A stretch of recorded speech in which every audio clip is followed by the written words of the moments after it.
ડંકાની ચોટ પર લખી રાખજો, ગુજરાત પર બે સિસ્ટમ સક્રિય. ફૂંકાશે વાવાઝોડા જેવો પવન. રથયાત્રાના દિવસે અમદાવાદમાં પડી શકે છે વરસાદ. ગુજરાત રાજ્યમાં ચોમાસાના આગમન બાદ વરસાદની સ્થિતિને લઈને હવામાન વિભાગ દ્વારા મહત્વની આગાહી કરવામાં આવી છે. હવામાન વિભાગના જણાવ્યા અનુસાર રાજ્યમાં આગામી એક સપ્તાહ એટલે કે લગભગ 6 થી 7 દિવસ સુધી ભારે વરસાદની શક્યતા નહીવત છે. આ સમયગાળા દરમિયાન રાજ્યના વિવિધ વિસ્તારોમાં માત્ર છૂટો છવાયો અને હળવો વરસાદ જ જોવા મળી શકે છે.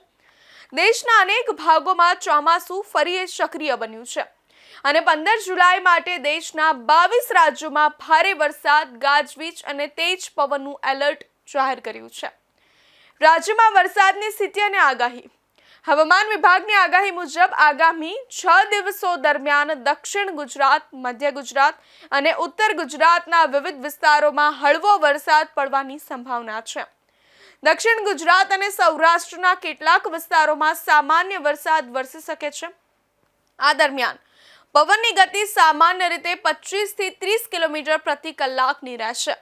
હવામાન વિભાગના અનુમાન મુજબ જૂનાગઢ, ગીર સોમનાથ, અમરેલી, ભાવનગર, વડોદરા, છોટાઉદેપુર, ભરૂચ, નર્મદા, સુરત, તાપી અને નવસારી, ડાંગ અને વલસાડ જિલ્લાઓમાં છૂટાછવાયા સ્થળોએ હળવાથી મધ્યમ વરસાદ વરસી શકે છે.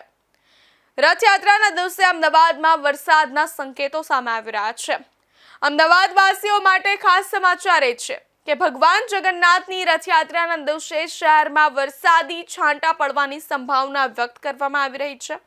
આગાહીને પગલે આયોજકો અને ભક્તોમાં ઉત્સુકતા જોવા મળી રહી છે.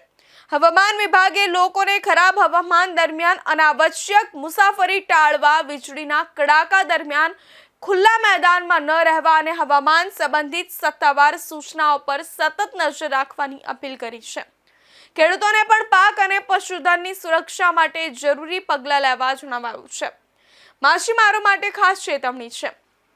દરિયાઈ પટ્ટી પર સ્થિતિ સામાન્ય નથી. આગામી 2 દિવસ સુધી માછીમારોને દરિયો ન ખેડવા માટે સૂચના આપવામાં આવી છે. દરિયામાં પવનની ગતિ 50 કિલોમીટર પ્રતિ કલાકથી વધુ રહી શકે છે. માછીમારો માટે જોખમી બની શકે છે.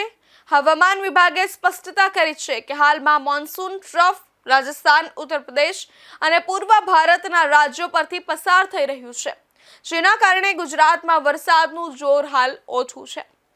વરસાદના આંકડાકીય વિશ્લેષણ પર નજર કરીએ તો રાજ્યમાં અત્યાર સુધીનો કુલ વરસાદ 162.5 મિલીમીટર વરસાદ વરસ્યો છે. સામાન્ય રીતે જોઈએ તો વરસાદ 209.2 મિલીમીટર વરસાદ પડી રહ્યો છે, જ્યારે વરસાદની વર્તમાન ઘટ 22% જેટલી છે. હાલ રાજ્યમાં સરેરાશ વરસાદની સરખામણીએ 22% જેટલી ઘટ જોવા મળી રહી છે. આગામી દિવસોમાં વરસાદની ગતિવિધિ કેવી રહે છે તેના પર હવામાન વિભાગ સતત દેખરેખ રાખી રહ્યું છે. 15 જુલાઈએ 21 રાજ્યોમાં ભારે વરસાદ, ભારે પવન અને વીજળી પડવાની સંભાવના છે. એટલે કે આજે પવનની ગતિ 70 થી 75 કિલોમીટર પ્રતિ કલાક સુધી પહોંચી શકે છે. બંગાળની ખાડી, પૂર્વી બાંગ્લાદેશ અને મધ્ય પાકિસ્તાન પર ચક્રવાતી પરિભ્રમણ પશ્ચિમી વિક્ષેપ સાથે એકંદર હવામાન પ્રણાલીને પ્રભાવિત કરી રહ્યું છે. ઉત્તર પશ્ચિમ બિહારથી મણિપુર સુધી વિસ્તરેલી ટ્રફ લાઇન અને બંગાળની ખાડી પરની સિસ્ટમની અસર પૂર્વ ભારતમાં સૌથી વધુ જોવા મળશે.